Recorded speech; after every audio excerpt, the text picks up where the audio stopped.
తెలంగాణలో ఉన్నటువంటి సినిమా థియేటర్లు మొత్తం కూడా ఎవరి గుప్పిట్లో ఉన్నాయి. గతంలో ఎగ్జిబిటర్లు ఇదంతా ఉండేదని మీరు ఇప్పుడు చెప్తా ఉన్నారు. ఇవాళ అంతా ఒకళ్ళ చేతులకే పోయిందంట. అసలు ఎవరి గుప్పిట్లో ఉన్నాయి? ఇలా మీరు ఒకవేళ సినిమాలు తీస్తే విడుదలయ్యే పరిస్థితి ఉందా లేదా?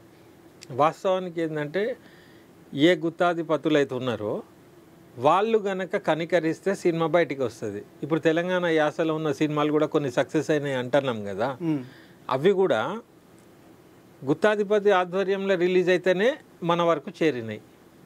వాళ్ళు గనక దాన్ని టేకప్ చేయలేదంటే ఎన్నో ల్యాబ్లో పడి ఉంటాయి సినిమాలు. ఓకే, అయితే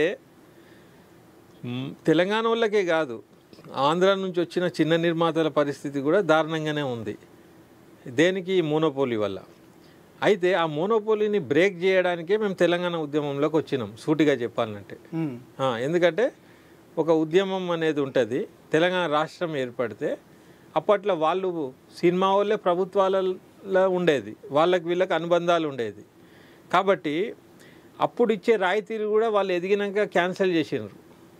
ఇక మళ్ళీ రాయితీలు ఉండేది ఏముండయి. ఆ టైంలో తెలంగాణ వాళ్ళు కూడా లేకుండే. మద్రాసు నుంచి ఇటు వచ్చినప్పుడు వాళ్ళకి ఇచ్చిన ప్రోత్సాహకాలు ఉన్నప్పుడు మన వాళ్ళు లేరు. పైడి జయరాజ్ లాంటి వాళ్ళు ఉన్నా కూడా వాళ్ళు బొంబాయి పోయి బతికినారు, కానీ మద్రాసుకు పోలే. మద్రాసు పోనప్పుడు మద్రాసు నుంచి వచ్చిన వాళ్ళకు ఇక్కడ వసతులు అన్నీ ఇచ్చిండ్రు. కాబట్టి వాళ్ళు క్రమక్రమంగా ఎదిగినాక ఆ ఎఫ్డిసిలా ఆ సబ్సిడీ ఇచ్చేది బంద్ చేసిండ్రు, పన్ను మినహాయింపు బంద్ చేసిండ్రు, స్టూడియోలకు భూములు తీసుకున్నారు, కట్టుకున్నారు, మొత్తం అయింది. ఆ తర్వాత భూములు ఇచ్చుడు బంద్ చేసిండ్రు. తర్వాత ఒకప్పుడు ఎఫ్డిసి రుణ సౌకర్యం కూడా ఇచ్చేది, లోన్.